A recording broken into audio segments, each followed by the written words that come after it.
శ్రీమాత్రే నమ. జయ గురు దత్తాత్రేయ నమ. ఈ వీడియోలో మనం కన్యారాశి వారికి మార్చి 8వ తారీఖు నుంచి 14వ తారీఖు మధ్యలో జరగబోయే వారఫలాలు పరిశీలించినప్పుడు మరి కన్యారాశి వారికి 2 శుభగ్రహాలు అనుకూల స్థితిలోకి రావడం జరిగింది. ప్రధానంగా శుక్రుడు ధన భాగ్యాధిపతిగా సప్తమ స్థానంలో ఉచ్చ స్థితిలో మాలవ్య మహాపురుష యోగం అనే పంచమహాపురుష యోగం వల్ల 100% మీ జీవిత భాగస్వామికి ఉన్నత స్థాయి హోదా కలిగే అవకాశం ఉంది.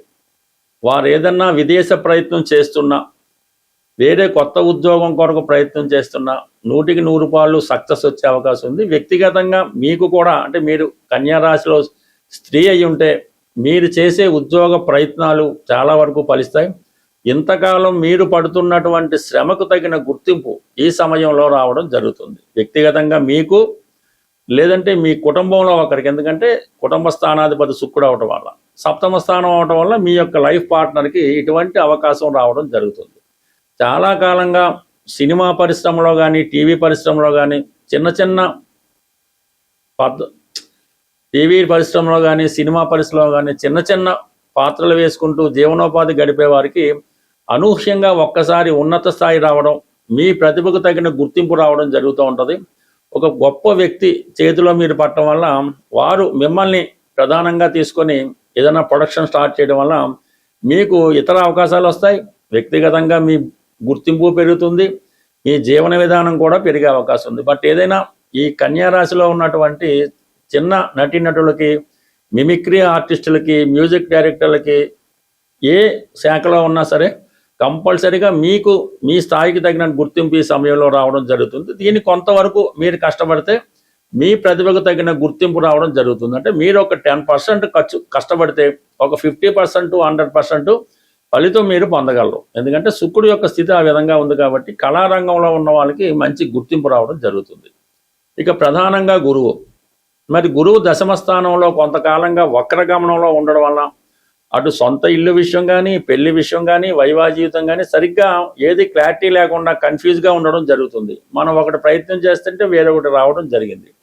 మరి ప్రస్తుతం ఇదే వారంలో 11వ తారీఖున గురువు రుజుమార్గంలోకి మారడం, అలాగే తన సొంత నక్షత్రమైనటువంటి పునర్వసులోకి మారడం వల్ల కంపల్సరీగా జాతకుడికి గురువు యొక్క ఫలితాలు అనుకూలంగా రావడం జరుగుతుంది. ప్రధానంగా వృత్తి సంబంధించిన విషయాల్లో ఎవరైతే ఉపాధ్యాయ వృత్తి, న్యాయవాదులు, అలాగే చార్టెడ్ అకౌంటెంట్స్, ఫైనాన్స్ రంగంలో ఉన్న వాళ్ళకి కంప్లీట్గా వృత్తిపరంగా ఎవరు సహకారం లేకుండా మీకు మీరే ఉద్యోగాన్ని సంపాదించుకునే అర్హత సాధించడం జరుగుతుంది. మీకంటూ ఒక గుర్తింపు కూడా రావడం జరుగుతుంది. ఇక ఇవన్నీ ఒక పక్కన పెడితే 6వ స్థానంలో రాహు కూడా మీకు ఎక్కువ విజయ అవకాశాలు రావడం జరుగుతుంది. రాహుతో కలిసి సంచరిస్తున్నటువంటి బుధుడు కూడా కొత్త ప్రయత్నాలు ఫలిస్తాయి. ఏమన్నా చిన్న చికాకులు, అలాగే ప్రభుత్వ అధికారులతో ఇబ్బందులు కానీ, పోలీస్ స్టేషన్లో చికాకులు కానీ ఏమన్నా సరే మీకు కంప్లీట్గా వాటి నుంచి బయటపడడం జరుగుతుంది. ఇంకా ప్రధానంగా ఆలోచించినప్పుడు రవి అలాగే కుజ, ఈ 2 గ్రహాలు 6వ స్థానం అయినటువంటి విజయస్థానంలో సంచరించడం వల్ల వృత్తిలో విపరీతమైన ఒత్తిడి ఏర్పడినప్పుడు కూడా వృత్తిపరంగా మీకు ఒక ప్రమోషన్ కానీ, ఒక అధికార హోదా కానీ రావడం జరుగుతుంది. అంటే ఈ సమయంలో కొంత ఎక్కువ పోటీని మీరు ఎదుర్కోవాల్సి వస్తుంది. ఏదన్నా మీ యొక్క ఉనికిని కాపాడుకోవడానికి కానీ, మీలో ఉన్నటువంటి స్థాయిని పెంచుకోవడానికి కానీ కంప్లీట్గా మీరు అధికారులతో పోరాడవలసి ఉంటుంది.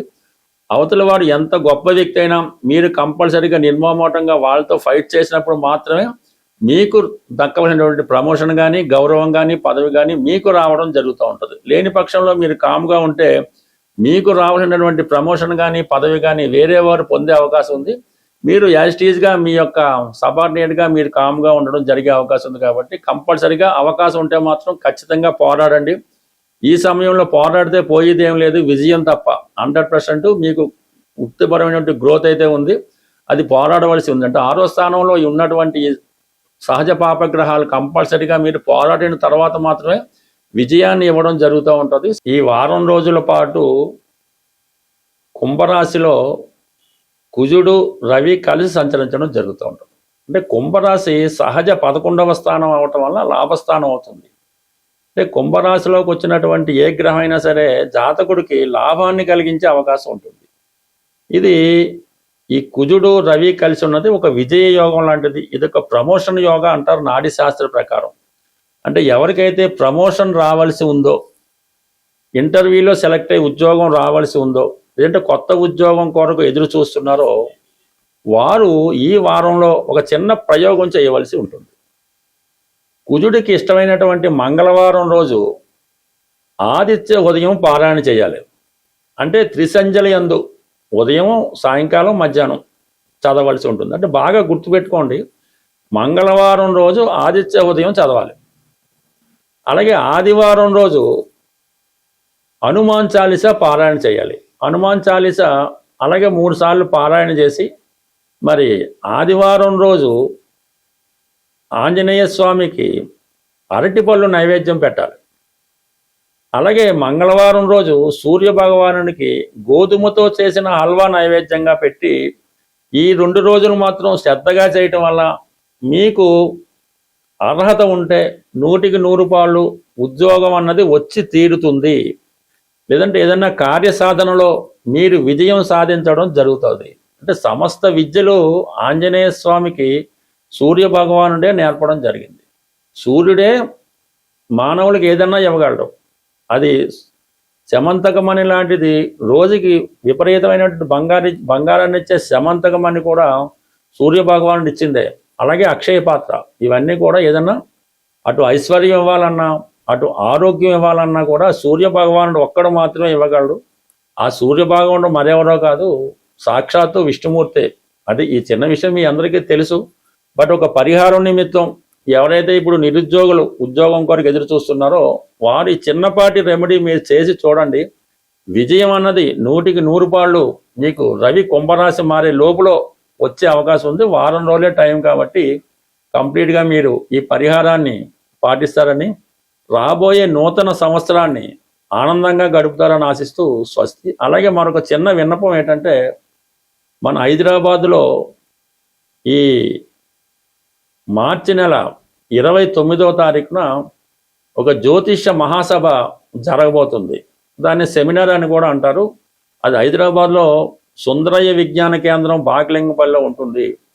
దాంట్లో పాల్గొనే అవకాశం ఉన్న వాళ్ళు ఎవరన్నా పాల్గొనాలని ఇంట్రెస్ట్ ఉంటే కంపల్సరీగా మీ నేమ్ రిజిస్టర్ చేసుకోవడం మంచిది. దీనికి ఎటువంటి ఫీజు మీరు చెల్లించక్కర్లేదు. మీకు కావాల్సినటువంటి భోజన సదుపాయాలు వగైరా వగైరా సంస్థ వారే ఖర్చులు పెట్టుకొని జ్యోతిష్యాన్ని ప్రచారం చేసే ఉద్దేశంతోనూ, మరి కొంతమందికి ఈ ఉగాది పురస్కారం ఇవ్వాలనే ఉద్దేశంతో నిర్వహిస్తున్నారు. కాబట్టి అభిమానం ఉన్నవాళ్ళు తప్పనిసరిగా ఈ జ్యోతిష మహాసభలో పాల్గొంటారని, ముందుగా మీ పేరు రిజిస్టర్ చేసుకుంటే దానికి తగ్గ ఏర్పాట్లు సంస్థ వారు చేసుకునే అవకాశం ఉంటుంది. స్వస్తి.